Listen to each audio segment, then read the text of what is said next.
성령을 통해 사랑을 베풀어 주셨고 평안과 안식 허락해 주신 줄로 믿습니다. 오늘도 그 하나님이 주시는 평안과 안식 그리고 사랑하심을 경험하고 누리며 살아가는 사랑하는 교우 여러분들과 여러분들의 가정이 되시기를 주님의 이름으로 축복합니다. 옆에 분에게 주님이 당신을 사랑하십니다. 뒤에 분에게 하나님의 평안이 충만하기를 소망합니다. 예, 다시 한번 성령 안에서 하나님께서 주시는 사랑과 평안함이 여러분들의 가정에 여러분들에게 넘쳐나기를 다시 한번 주님의 이름으로 축복해 드립니다. 지난 우리나라 상반기 동안에 우리나라 사회 현상에 대해서 진단을 한 내용들을 제가 보았는데요. 아주 큰 타이틀로 이렇게 정의를 내렸습니다. 소개의 시대는 지나가고 깊이의 시대가 왔다. 그러니까 지난 상반기 우리나라의 여러 가지 현상들을 종합해 보면 이제는 소개하는 시대가 아니고 깊이를 다루는 시대가 되었다라는 이야기입니다. 몇 년 전까지만 해도 사실은 뭐 그렇게 오래되지 않았다는 생각은 드는데요. 유튜버라든지 인플루언서들이 많이 활동을 하면서 초창기에 그들이 했던 것들이 있어요. 주로 보면 새로운 제품이라든지 새로운 여행지라든지 또는 새로운 음식을 만드는 레시피라든지 이런 새로운 것들을 소개하는 것이 그리고 이런 것들을 잘 설명하고 잘 소개하는 것들이 좋은 유튜버나 또는 인플루언서가 되는 길이었습니다. 그래서 새로운 것들을 자꾸만 소개하려고 했는데 이제는 소개하는 것이 아니라 깊이를 중요하게 생각을 해서 한 가지를 쓰더라도 또는 한 가지를 하더라도 깊이 있게 하려고 한다. 이제는 그래서 깊이가 중요한 시대가 되었다라는 겁니다. 그래서 나온 세 가지 키워드가 있습니다. 첫 번째가 실체성, 두 번째가 지속 가능성, 세 번째가 반려성입니다. 실체성 그러니까 조금 어렵잖아요. 쉬운 거를 저는 어렵게 하는 그런 무능함이 있습니다. 실체성이라고 하는 건 내 손과 발로 움직이려고 한다라는 이야기입니다. 그러니까 이전까지는 듣고 보는 것에 만족을 했다면 이제는 그것이 아니라 내 손과 내 발로 움직이기를 원한다는 거죠. 그래서 그 공간에 직접 찾아가서 활동을 하는 겁니다. 그래서 그걸 더 중요하게 생각한다라는 이야기예요. 지속 가능성은 러닝을 생각해 보시면 합니다. 언제부턴가 우리나라에 이 러닝이 붐이 일었어요. 그래서 밤낮 할 거 없이 새벽 4시, 5시에 이 러닝하는 크루들, 멤버들이 모여가지고 막 새벽 달리기를 하고 10km, 많게는 20km도 그리고 근무를 마치고 집에 돌아온 이후에 쉬지 않고 밤 11시, 12시에 또 모여가지고 한밤에 러닝을 하기도 해요. 그게 이제 우리 사회에 아주 많이 펴져 있습니다. 그런데 그 러닝을 할 때에도 예전에는 그 크루가 중요했어요. 그래서 어떤 사람들이 모이느냐, 그래서 내가 어떤 멤버가 되느냐, 그리고 그들과 함께 하는 것이 중요했고, 그리고 그 함께 할 때에 트레이닝을 하는 것이, 훈련하는 게 중요했습니다. 그래서 오늘은 10km를 몇 분에 뛰고 내일은 10km를 몇 분에 뛰느냐, 그래서 서로 독려하고 힘을 내어서 훈련하는 것을 목표로 삼았어요. 근데 더 이상 이제 그러지 않는다는 거죠. 나의 러닝하는 스타일, 특별히 요즘은 슬로우를 많이 붙입니다. 그래서 슬로우 러닝이라고 해요. 그래서 내가 이 운동하는 달리는 페이스를 알고 그 적절한 페이스로 움직이려고 한다는 거죠. 그래야 지속 가능하다는 겁니다. 시간을 단축하기 위해서 훈련하고 모여서 막 그렇게 하면 당장은 좋은데 문제는 체력이나 이런 상황들이 따르지 않으면 지속하지 못하니까 이게 재미가 없더라는 거예요. 내가 내 수준에 맞게 내 페이스에 맞춰서 계속 할 수 있는 것이 이제는 더 중요하더라라는 겁니다. 그리고 마지막 한 가지가 뭐였죠? 반려성. 예. 반려성이라 그랬어요. 여러분 이미 오래전부터 우리 사회는 이제 1인 가구가 아주 평범하게 되었죠. 그리고 솔로가 아주 사회에 큰 비중을 차지하는 그런 사회가 되었습니다. 그와 더불어서 부각된 것이 바로 이 반려라고 하는 겁니다. 혼자 있는 것을 추구하지만 그럼에도 불구하고 한편에서는 내 마음에 누군가와 함께하고 싶은 마음이 있더라는 거죠. 그래서 뭔가 반려할 수 있는 것들을 찾은 거예요. 그래서 반려견, 반려묘, 거기서 그치지 않았습니다. 반려파충류도 나오고 하여간 식물, 뭐라고요? 반려돌? 이야, 참. 뿐만 아니라 이 반려 로봇도 나오고 인공지능도 나옵니다. 예. 그런데 제가 이 세 가지 키워드를 이렇게 보면서 공감도 하는데, 목사로서 성경을 보고 그리고 그 말씀에 따라서 이 상황들을 다시 한번 되짚어 보면서 여기에 아주 큰 문제가 있다. 왜 그러냐? 오늘날 많은 사람들이 SNS를 합니다. 그러면서 많은 사람들과 관계를 맺어요. 그래서 팔로우 수가 수백, 수천, 어떤 사람은 수만, 수십만도 돼요. 유튜브를 개설해서 구독자 수가 100만, 200만, 많게는 수천만도 되더라고요. 그런 것들을 가지고 많은 사람들과 교제하고 그런 관계를 맺고 있는 것 같은데, 연결이 되어 있는 것 같은데, 하지만 통계에 의하면 실제로 마음을 나누고 고민을 이야기할 수 있는 사람은 2-3명밖에 안 된대요. 평균 2.5명. 실제로 마음을 터놓고 연결이 되어지는 사람. 그러니까 연결은 많은데 사실 관계는 아주 얕다라는 이야기입니다. 또 요즘 사람들이 한 가지 특징, 한탕, 한방. 인생은 뭐다? 한방이다. 한 방만 내가 때리면 인생 완전히 바뀐다. 여러분들 지갑에 한 방짜리 있죠? 주식을 해도, 코인을 해도, 집을 투자를 해도 이거 한 방에 어떻게 해결을 해보려고 합니다. 그러다 보니까 나오는 현상들이 있어요. 영상도 아주 짧은 영상, 10초 이상 넘어가면 벌써 넘어가 버립니다. 다음 거. 저도 모르는 사이 그러고 있어요. 뿐만 아니라 빠른 배송, 오늘 아침에 하면 오후에 옵니다. 오늘 저녁에 주문하면 내일 새벽에 도착해 있습니다. 거기에 편리함도 물론 있는데요. 뿐만 아니라 단기의 성과를 얻으려고 하죠. 그러나 문제는 뭡니까? 금방 지루해집니다. 그리고 그 관계가 지속되지 못하는 거예요. 지루하니까 금방 떠나버리고 그 관계가 지속되지 않는 거죠. 그래서 한편 나온 게 뭐냐? 바로 반려라고 하는 것이 나왔다라는 생각을 저는 합니다. 우리 사회 전반에 이 반려라고 하는 것이 퍼지게 된 이유가 바로 여기에 있다는 거죠. 앞서 말씀드린 반려동물이라든지 반려식물이나 반려로봇이나 인공지능이나 여기 혼자가 아니라 누군가와 함께하고 싶은 그 갈망이 끊임없이 강하게 표현되고 있다라고. 바로 이것이 오늘날 우리가 살아가는 현실입니다. 많이 연결되어 있지만 그 가운데에서 우리는 외로워하고 있고 많이 성취하고 있음에도 불구하고 한편 그것들이 오래 이어지지 못하고 있고 지속되어지지 않고 있고 많은 동반자가 함께하는 것 같지만 더 많은 반려를 원하고 있는 것을 보면 진짜 동행자 반려자를 찾지 못한 것이 오늘을 살아가는 우리들의 현주소다라는 이야기입니다. 그런 우리의 이 현재를 살아가는 우리의 심각성을 여러분 오늘 성경에 우리 주님께서는 명쾌한 심각성에 대해서 아주 명쾌한 답을 하고 계십니다. 여러분 과거나 현재나 그리고 앞으로 일어나는 모든 우리의 인생의 문제, 사회의 변화, 여러분 이에 대한 대답은 반드시 성경에 있습니다. 시대가 변했다고 해서 가치관이 변했다고 해서 사람이 변했다고 해서 그 해답이 달라지는 것은 진리가 아니에요. 그러나 성경은 항상 진리여서 항상 대답을 합니다. 정답을 줘요.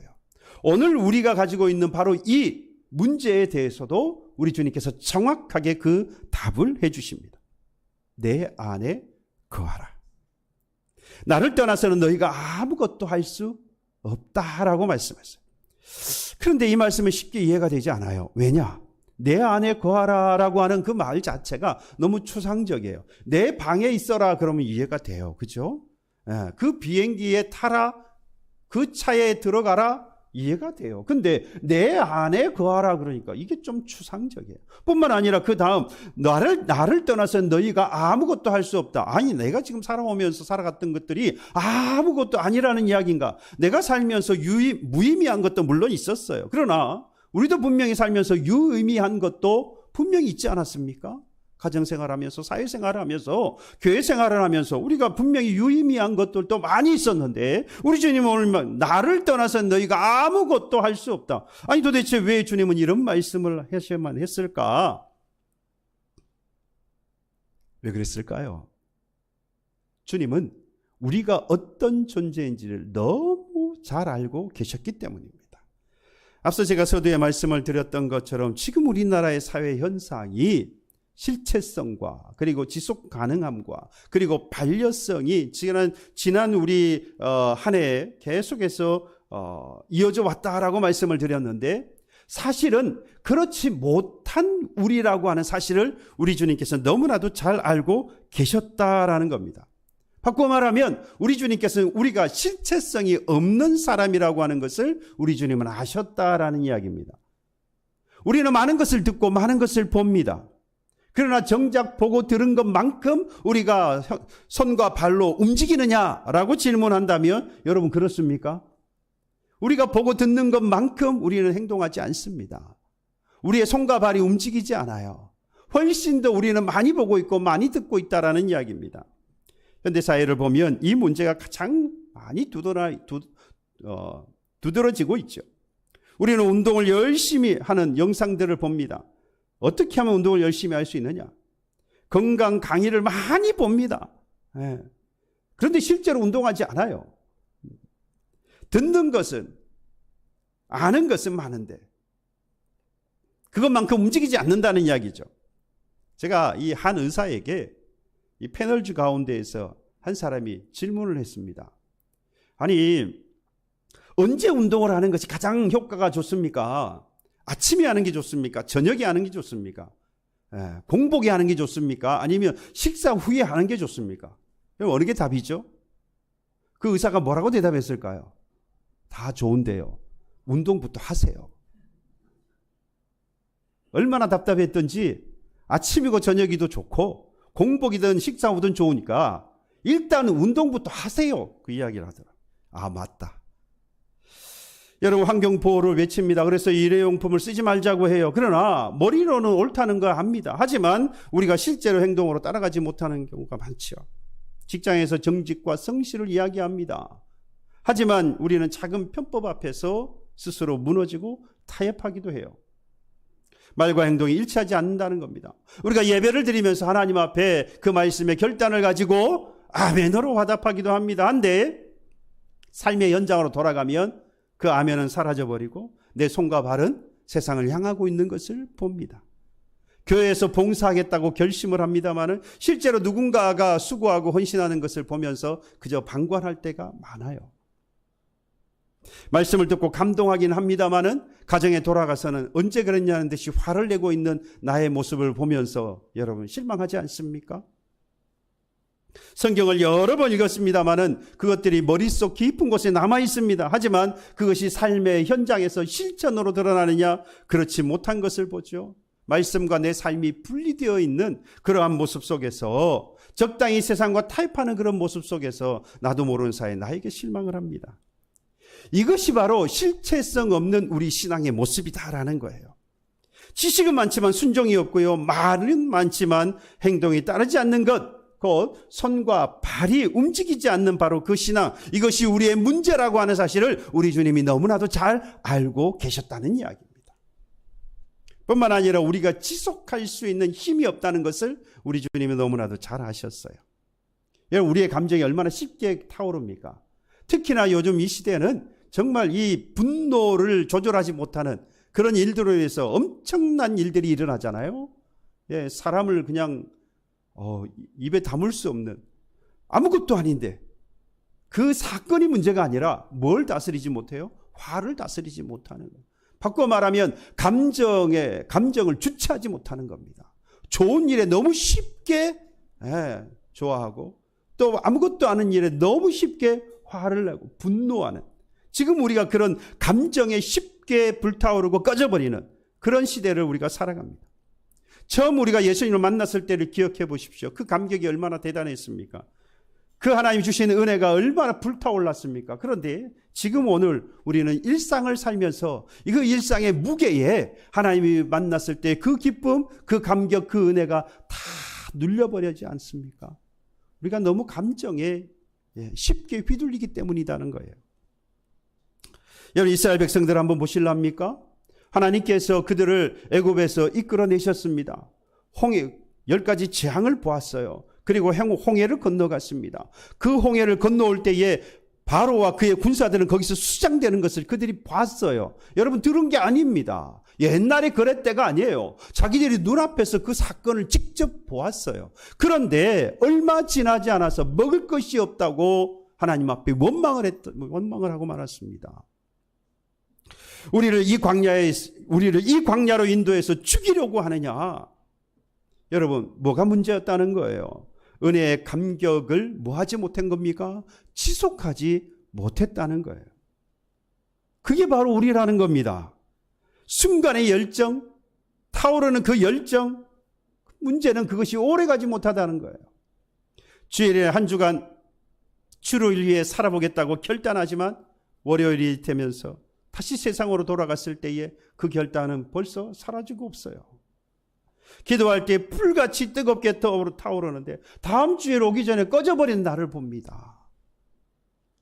이렇게 우리는요, 스스로 지속할 수 없는 그런 존재라고 하는 사실을 우리 주님은 너무나도 잘 아셨습니다. 뿐만 아니라 주님은요, 우리가 온전한 반려자를 잃어버렸다는 것을 주님이 아셨습니다. 창세기 3장에 보면 인간의 비극의 시작을 볼 수 있습니다. 창세기 3장에 아담과 하와가 하나님이 먹지 말라고 하는 선악을 알게 하는 나무의 실과를 먹습니다. 그래서 하나님께서 그 에덴 동산에서 그들을 내어 쫓으시는데요. 여러분, 하나님께서 에덴 동산에서 그들을 내어 쫓으실 때에 하나님의 그것은 징계이기도 하나 그것은 하나님의 사랑이라고 하는 것을 또한 잊지 말아야 합니다. 왜 그것이 징계입니까? 죄에 대한 대가로 영원한 안식이 있는 곳에서 쫓겨났으니까 그건 분명히 형벌이죠.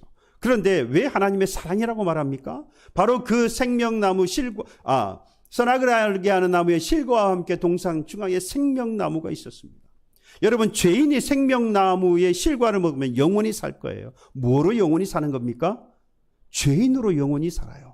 죄인으로 영원히 산다는 것은 더 이상 뭐 할 수 없습니까? 구원받을 수 있는 기회가 없다는 이야기예요. 그래서 하나님께서 그 생명나무 주위에 화영검을 두셨습니다. 천사를 두셨어요. 그들이 와서 이곳에서 그 생명나무 실과를 먹고 여러분 다시 구원받지 못하는 일이 없도록 하나님께서 그걸 막으신 거예요. 그러니 그곳에서 쫓아내신 것은 하나님의 사랑이었습니다. 구원의 계획을 갖고 계셨기 때문이라는 거죠. 중요한 것은 이 아담과 하와가 이렇게 죄를 범해서 결국 쫓겨났고 그날 이후부터 하나님과 완전히 단절되었습니다. 끊어져 버렸어요. 교제가 끊어졌습니다. 여기서부터 뭐가 시작된 겁니까? 죽음이 시작이 되었고 반려자, 영원하고 온전한 반려자를 잃어버리게 된 거예요. 여기서 우리가 알아야 할 것, 죽음에 대한 3가지입니다. 제가 여러분들에게 누누이 말씀드렸죠. 죽음에는 3가지가 있다고. 첫 번째, 육체의 죽음이 있습니다. 사람에게는 육체와 그리고 영혼이 있습니다. 그러나 주님께서 말씀하신 대로 창세기 3장 19절에 너는 흙이니 흙에서 왔으니 흙으로 돌아갈지라 하고 있습니다. 하나님께서 아담을 창조하실 때 흙으로 만드셨어요. 그래서 우리가 죽게 되어지면 다시 그 몸은 흙으로 돌아간다라는 겁니다. 그래서 영혼과 육체가 분리되어지는 그 순간 우리는 육체적 죽음, 곧 죽음이라고 말을 합니다. 그때 영혼은 소멸합니까? 안 합니까? 영혼은요, 영원토록 소멸하지 않습니다. 영혼은 육체와 분리되는 그 순간부터 하나님의 영원한 나라에 이르든지 그렇지 않든지 2가지 중에 하나이지 영혼은 소멸되지 않아요. 두 번째는 영혼의 죽음입니다. 영혼의 죽음은 다시 말하면 이 하나님과의 단절을 의미해요. 하나님과의 단절. 이 땅을 살아가는 사람들 모두가 다 죽음을 경험합니다. 바로 이 육체의 죽음을 경험하지요. 하나님과의 단절은 죄로부터 온 것이어서 이 죄가 회복되어지면, 다시 말하면 죄의 문제가 해결되어지면 영혼의 죽음은 경험하지 않습니다. 그러나 처음 예수 믿기 이전까지는 우리는 에베소 2장에 말씀하고 있는 것처럼 허물과 죄로 죽었던 우리들이에요. 죽었다라는 이야기입니다. 우리가 예수 알고 믿기 이전에는 우리는 이미 죽은 사람이에요. 죽을 뻔하다가 깬 사람이 아닙니다. 이미 우리는 죽었던 사람이에요. 그런데 예수 그리스도를 통해서 또는 예수 그리스도를 믿고 난 이후에 우리가 뭘 얻습니까? 새 생명을 얻었다고 그래요. 그 새 생명을 가지고 영원한 하나님의 나라에서 영원히 사는 것을 보고 뭘 영생한다고 말해요. 네. 새 생명을 가진 자가 하나님의 나라에서 영원히 살 때에 영생한다고 말하는 거예요.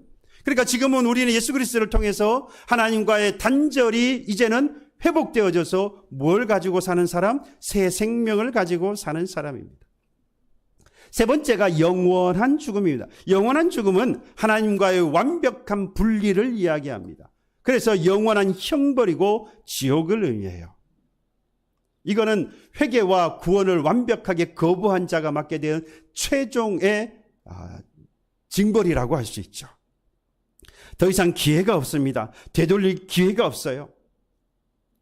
여러분, 최종으로 이제 돌이킬 수 없는 바로 이 영원한 죽음으로써 단순히 육체의 종말이 아니라 하나님의 은혜에서 영원히 끊어진 그 상태, 이 모든 것들을 다시 한번 돌아본다면 육체의 죽음이나 또는 영혼의 죽음이나 영원한 죽음, 이 모든 것들은 어디서부터 시작된 겁니까? 처음부터 다시 합시다. 죄로부터 시작된 거잖아요. 이 모든 것들은 다 죄로부터 온 겁니다. 다만 육체의 죽음은 단 한 사람, 차이점이 있다면 단 한 사람도 여기서 피한 적이 없고 피할 사람도 없고 앞으로도 피할 수 없습니다. 모두가 다 그 육체의 죽음은 경험해요. 그러니까 어떤 죽음을 맞이하였든지 여러분 실망하지 마세요. 먼저 가고 좀 이따 가고 나중에 갈 뿐이지. 네, 가는 건 똑같아요. 그러니까 이 육체의 죽음에 대해서는 두려워할 이유가 없어요. 너도 죽고 나도 죽는 거예요. 공평해요. 너무 공평해요. 그러나 여러분, 예수를 믿음으로 하나님과 단절되었던 영혼의 죽음은요, 이제 회복되어질 수 있습니다. 예수 그리스도를 믿음으로 회복되어질 수 있어요. 이렇게 회복되어진 사람이 하나님의 영원한 나라에 이르러서 영생을 가지면서 우리는 살아갈 수 있습니다. 그렇지 못하면 결국 육체의 죽음과 더불어서 하나님과의 단절을 경험하다가 영원한 죽음에 이르고 말 겁니다. 여러분, 지금도 사람들은요, 이 하나님이라고 하는 가장 완전한 반려자가 되고 온전한 동행자를 잃어버린 채 오늘도 그 죽음 가운데에서 헤매고 있는 거예요. 그의 증거가 뭐냐? 오늘도 반려자를 찾고 있다는 것이고 그 반려자를 찾는 이유가 어디에 있다는 겁니까? 외롭고 괴롭다는 거예요. 그래서 자꾸만 반려할 것들을 찾는 겁니다. 반려동물을 찾고 반려식물을 찾고 반려로봇을 찾고 인공지능을 찾고, 아까도 말씀 반려돌도 찾는데요. 여기에 뭐를 합니까? 대화도 하고요, 감정이입도 합니다. 그래서 사랑하는 누구야? 이름을 붙여놨더라고요. 사랑하는 누구야? 그러면 예, 누구라고 대답하면서 서로 대화를 해요. 예. 뭐 그게 잘못됐다, 나쁘다, 뭐 그렇게 말할 수는 없는데 그런 이유가 어디에 있느냐는 거예요. 나의 완벽한 반려자를 찾지 못했다는 겁니다.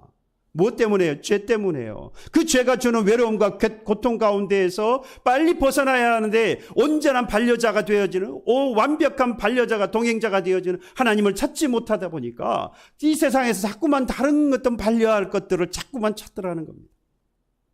하나님만이 우리를 온전히 채울 수 있는 분입니다. 지금 우리 살아가는 현대 사회의 우울증이라든지 번아웃을 우리가 많이 경험하는데요, 이 문제들을 보면서 우리가 수많은 관계들을 맺고 있음에도 불구하고 고립된 상황, 수많은 반려를 두고 있음에도 불구하고 외로움이 사라지지 않는 이러한 상황, 이것 때문에 우리가 우울증이 걸리기도 하고 번아웃을 경험하기도 합니다. 여러분, 이것들을 해결할 수 있는 것은요, 많은 반려를 두어서 할 수 있는 것이 아니라 온전한 그리고 완벽한 그 하나님으로 인해서 우리의 반려자, 곧 반려가 완벽하게 이루어져서 더 이상 외롭거나 고통스럽거나 그래서 찾아오게 되어지는 번아웃이라든지 또는 이 우울증이라든지 이런 것에 시달리지 않을 수 있다라는 겁니다. 그래서 오늘 주님께서 우리에게 말씀하는 겁니다. 나는 포도나무여 너희는 가지라 라고 말씀하고 있어요. 여러분 특징을 보세요. 나무와 가지의 관계를 한번 보세요. 나무에 뭐가 있습니까? 생명이 있어요. 나무에 생명이 있습니다. 그 생명이 그대로 붙어있는 가지에 주어지죠. 그 생명이 가지에 들어가게 되어지면 그 가지는 뭘 맺습니까? 열매를 맺습니다. 오늘 성경은 그 이야기를 하고 있어요. 붙어있기만 하면, 여러분 나무에 가지가 붙어있기만 하면 분명히 열매를 맺습니다. 본래 우리는 뭐였다고 그랬습니까? 에베소서 2장 1절 허물과 죄로 죽은 우리들이에요. 다시 말하면 우리는 그 나무에서 떨어진 가지였던 거예요. 그래서 아무런 힘이 없습니다. 그래서 너희가 아무것도 할 수 없다라고 주님께서 말씀하신 거예요. 우리는 우리의 스스로 뭐 할 수 없어요? 열매를 맺을 수 없는 그런 존재입니다. 지속 가능하지 않은 존재입니다. 그래서 아무것도 할 수 없는 우리들인데, 그래서 주님께서 나를 떠나서는 너희가 아무것도 할 수 없다라고 말씀하셨는데, 포도나무에 그 가지가 붙어 있기만 하면 자신의 힘이 아니라 포도나무가 주는 힘으로, 그 생명으로 열매를 맺을 수 있는 것 같이 우리도 살아가면서 나무가 되시는, 포도나무가 되시는 예수께 붙어 있기만 하면 우리는 뭘 맺습니까? 열매를 맺을 수 있습니다. 그래서 주께서 뭐라고 말씀합니까? 내 안에 거하라. 내가 포도나무이고 너희는 가지니까 내 안에 붙어 있으라 이 말이에요. 앞서 말씀을 드린 대로 내 안에 거하라는 것은 결국 포도나무가 가지가 포도나무에 달려 있을 때 비로소 열매를 맺는 것처럼 우리로 하여금 나무 대신 예수 그리스도 안에 있으라라고 말하는 겁니다. 다른 걸 원하지 않아요.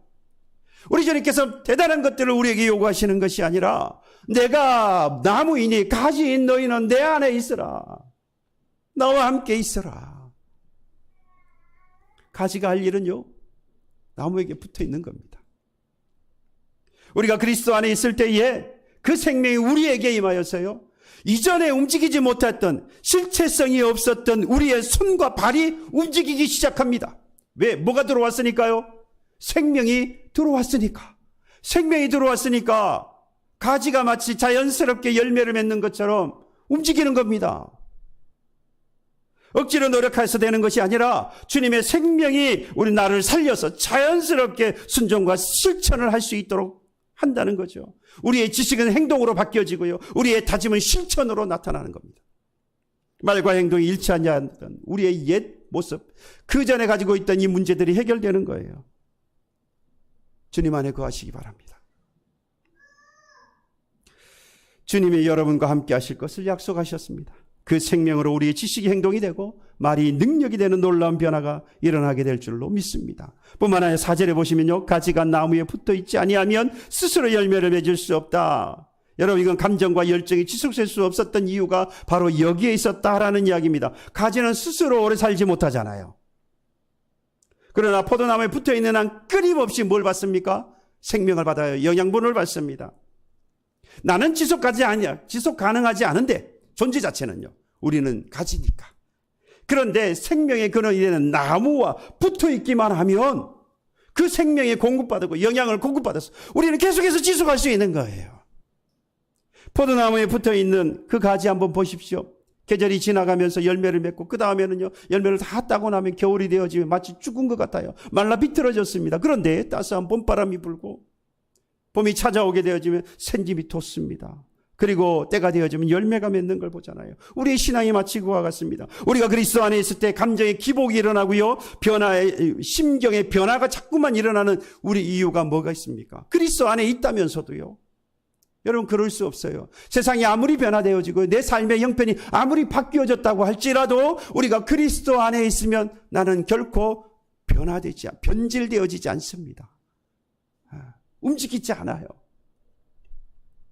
계속해서 지속 가능하다는 겁니다. 여러분, 일상의 무게 앞에서도 은혜의 불꽃이 사라지지 않고요, 주일이 지난 월요일 앞에서도 우리는 무너지지 않습니다. 주일의 결단이 흔들리지 않는 거예요. 왜 그렇습니까? 우리 안에 영원하신 주님이 거하시기 때문입니다. 그리고 5절에 보시면 나를 떠나서는 너희가 아무것도 할 수 없음이라 하고 말씀. 이 말씀 우리를 위축시키려고 하는 게 아니에요. 야, 너희들은 아무것도 아니야. 너희는 가지기 때문에 아무것도 할 수 없어. 하나님께서 우리에게 그냥 겁박을 주거나 위축하게 하시려고 하시는 것이 아니라 우리가 얼마나 소중한 존재인가를 보여주는 말씀이에요. 왜 그러냐? 보세요. 포도나무는요, 가지가 없으면 열매를 맺을 수가 없어요. 여러분 그거 한 번도 생각 안 해봤죠? 열매는 어디에 맺습니까? 가지에 맺혀요. 바꿔 말하면 포도나무는요, 가지가 너무나도 필요합니다. 절실해요. 포도나무는 자기 스스로 절대로 가지를 잘라내지 않습니다. 농부가 더 좋은 그리고 맛있는 그런 포도를 원해서 가지치기를 하긴 하지만 포도나무가 스스로 가지를 잘라내지 않아요. 포도나무는 가지가 필요해요. 우리 주님은 우리가 너무나도 필요합니다. 뭘 하시려고요? 내 생명을 주어 너희로 하여금 열매 맺게 하려고. 여러분, 그런 우리 주님, 그 주님이 없이는 우리는 아무것도 할 수 없는 거잖아요. 그러니 우리에게는 그 주님이 필요한 거죠. 주님은 우리가 필요하고요. 우리는 주님이 필요합니다. 그 말씀이 바로 나를 떠나서는 너희가 아무것도 할 수 없다라고 하는 말씀이에요. 여러분, 요한복음 14장 18절에도 내가 너희를 고아와 같이 버려두지 않겠다고 했습니다. 여러분, 하나님은 우리의 영원한 반려자라 이 말이에요. 저와 여러분들의 가정과 우리 믿음의 공동체와 함께 걸어가고 계시는 분은 바로 반려자가 되시는 분은 바로 우리 하나님이십니다. 창세기 3장에서 잃어버렸던 그 온전한 관계, 그 온전한 동행이 그리스도 안에서 회복돼요. 더 이상 외로운 존재가 아니야. 주님께서 함께하는 존재가 됩니다. 여러분, 깊이의 시대입니다. 이제 우리도 깊이의 신앙을 가집시다.